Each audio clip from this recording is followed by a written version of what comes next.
Alright guys, we're going to go ahead and continue with the Desert Survival series. Now we're going to talk about the most important thing, and that is sources of water out in the desert.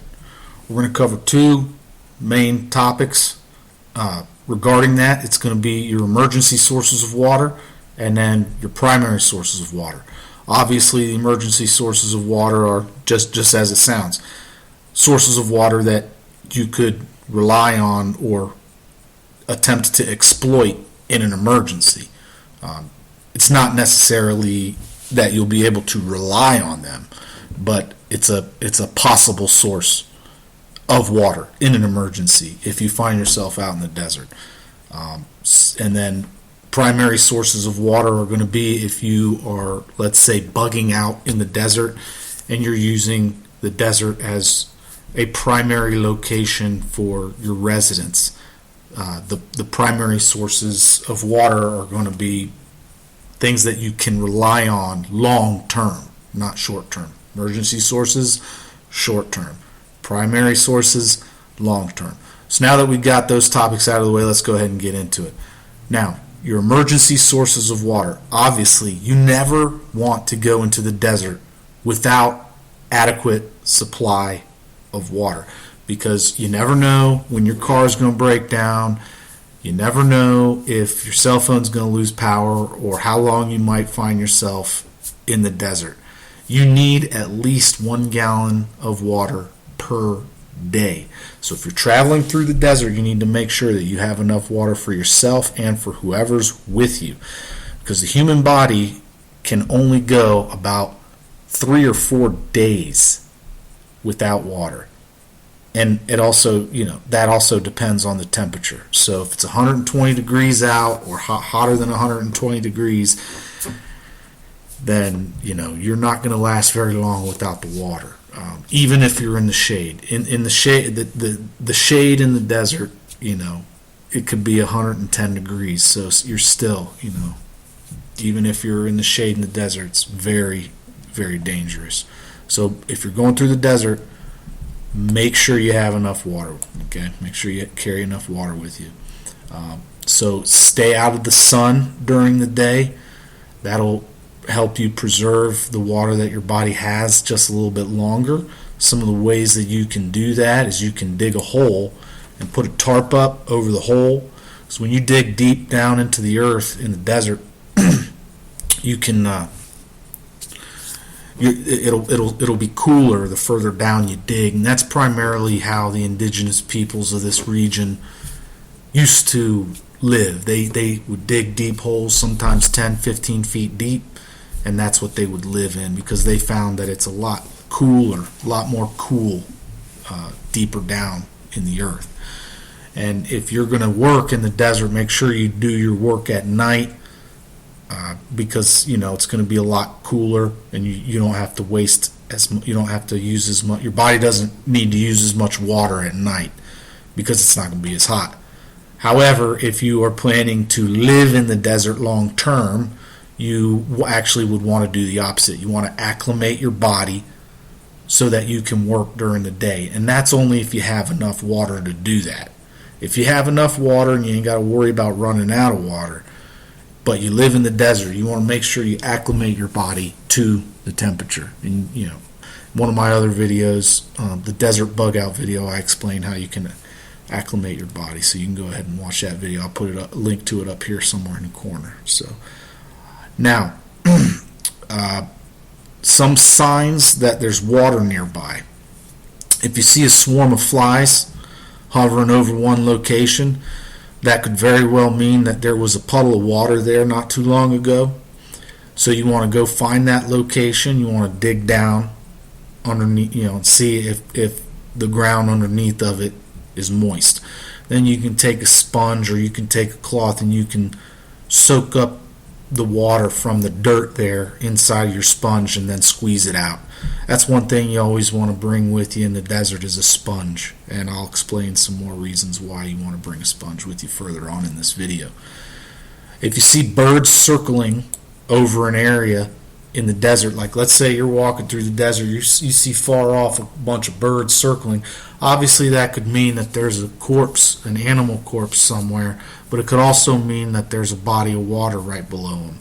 So if you see tracks leading towards the area that they're circling, and you see them circling at the same time, that's an area that you probably want to go investigate to see if there's water there. Okay, so keep that in mind as well.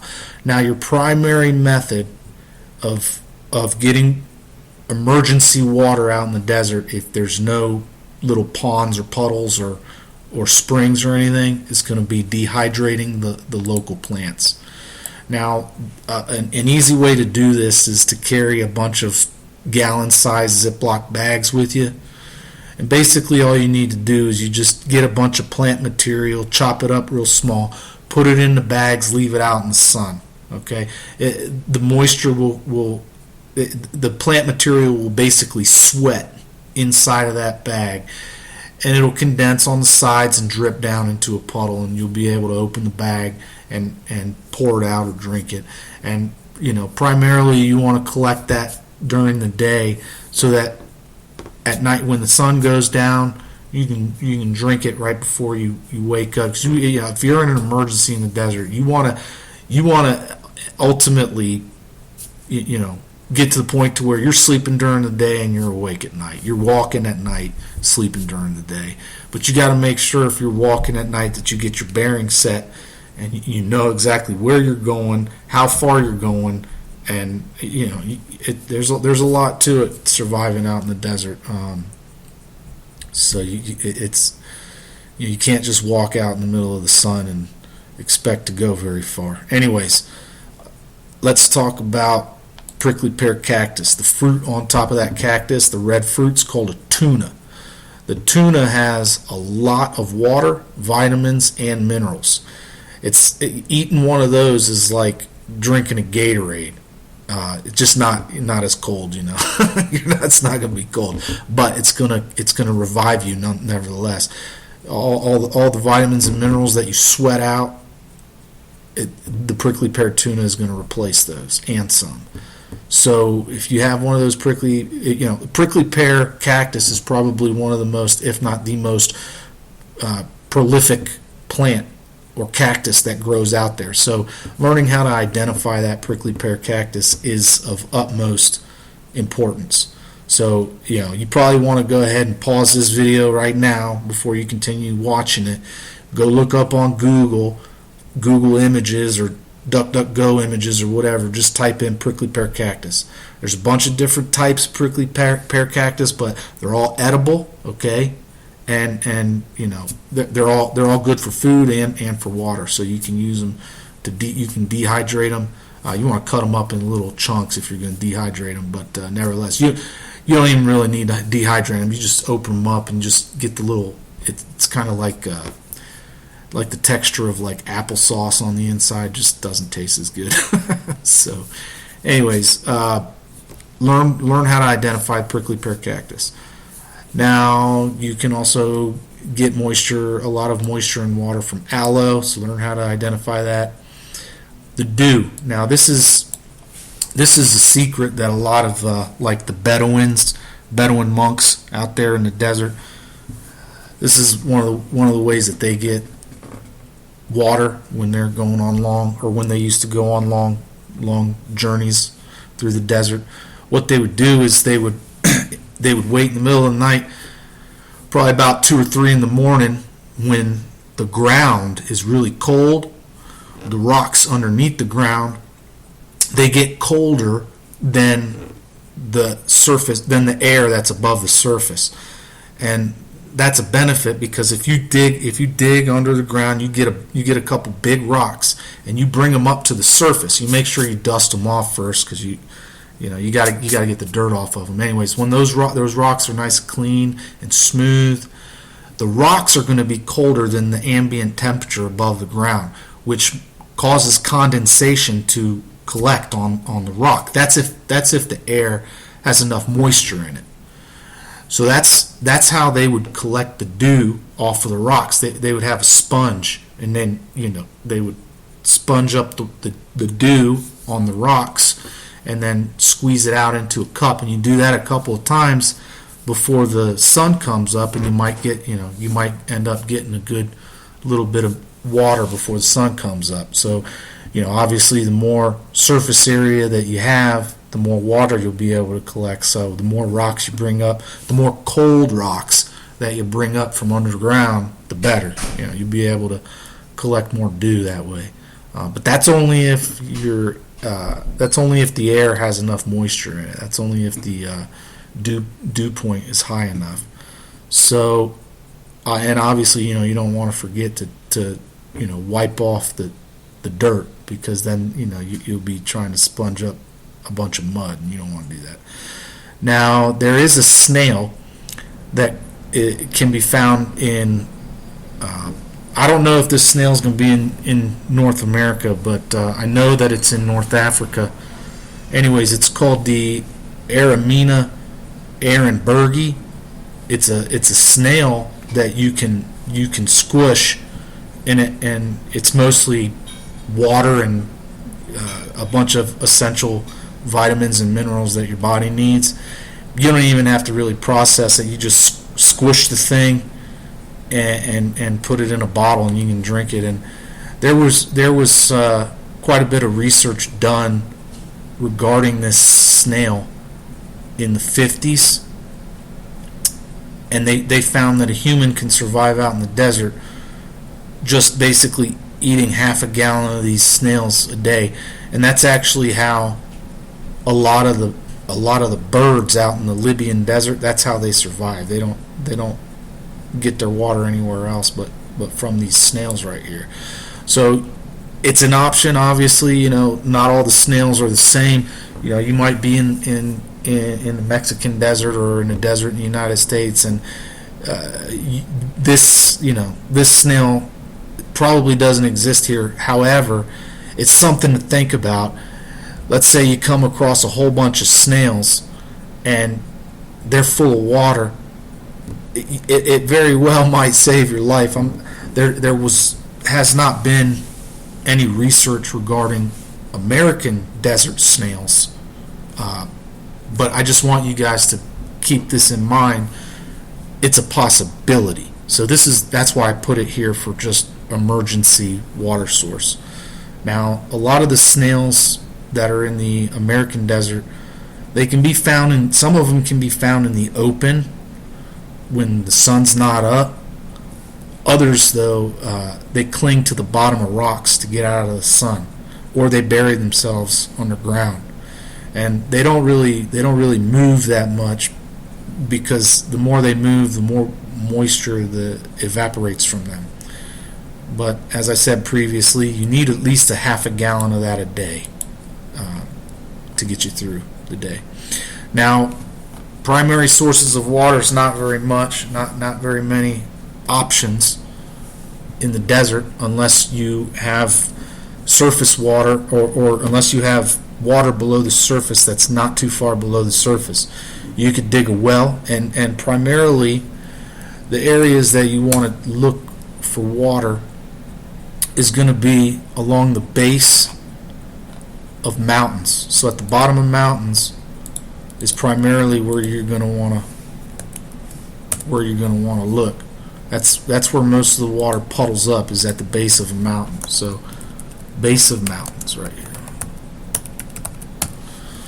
So look for wells, and look for large trees at the bottom of mountains. If you see a bunch of large trees, especially mesquite trees, if you see some mesquite trees and palo verde trees at the bottom of a mountain, chances are their taproot found water. Now their taproot can go 20 meters, up to 20 meters deep. So be ready to dig quite a bit. Nevertheless, if you're able to get a well in the desert, you're a lucky man.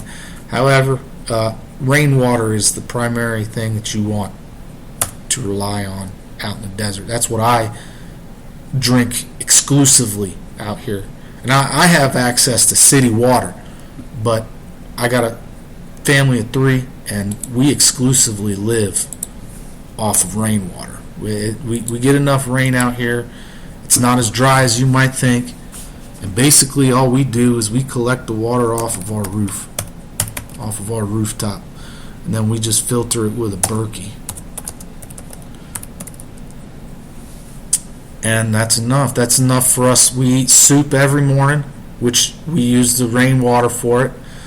I drink about a liter of iced tea every day. Every day.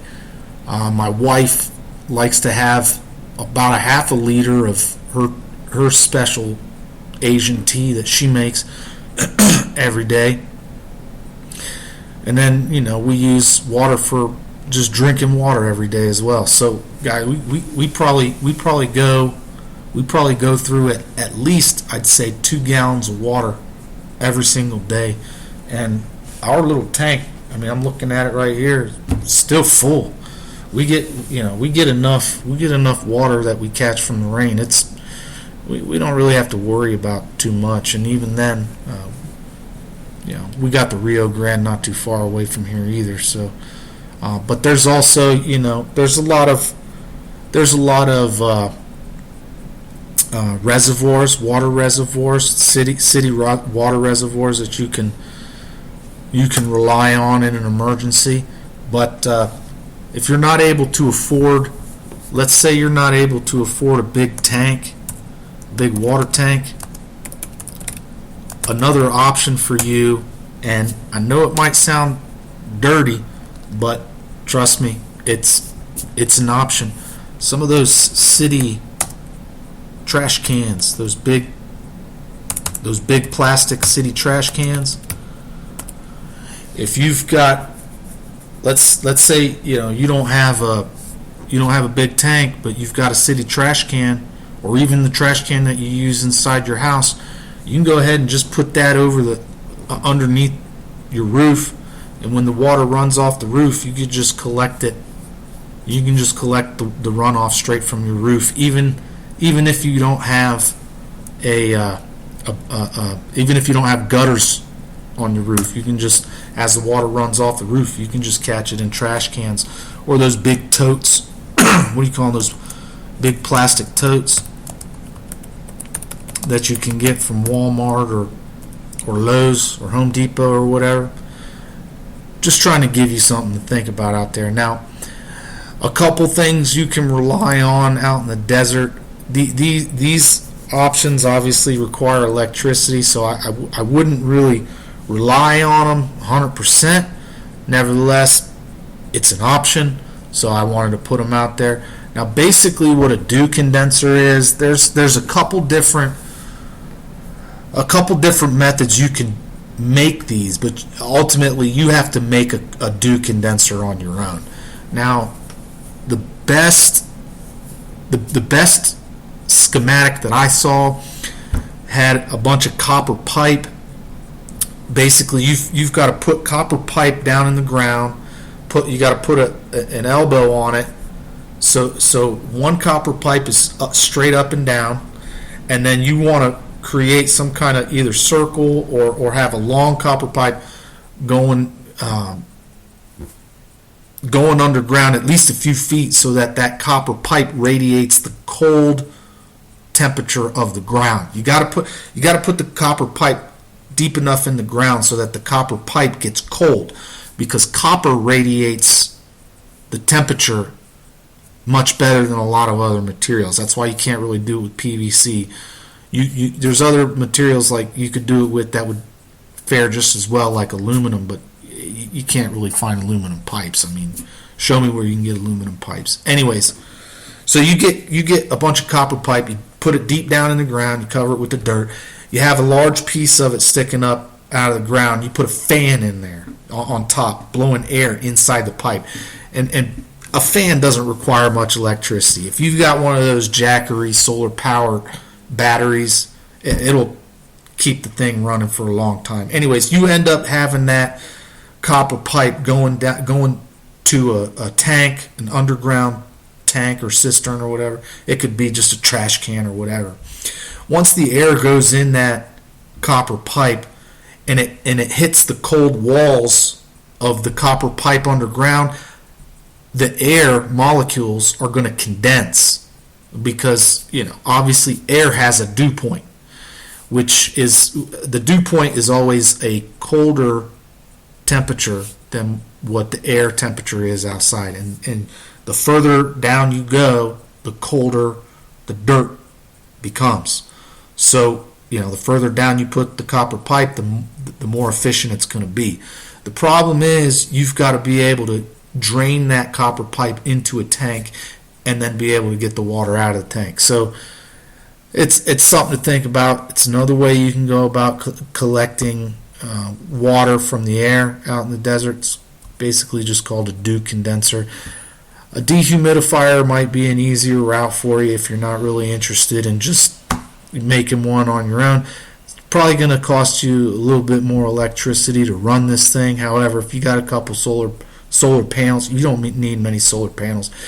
You just get a couple solar panels to charge up a nice battery bank. Plug your dehumidifier into that thing, run it for a few hours, you'll get some water. So, guys, I hope you like this video. This one probably should have come out first in the Desert Survival series, but things just got in the way. Figured I'd do it now. So, hope you like this video. Go ahead and give it a thumbs up, comment, subscribe, share the video with your friends, and I'll catch you back on another episode. Have a good one, guys.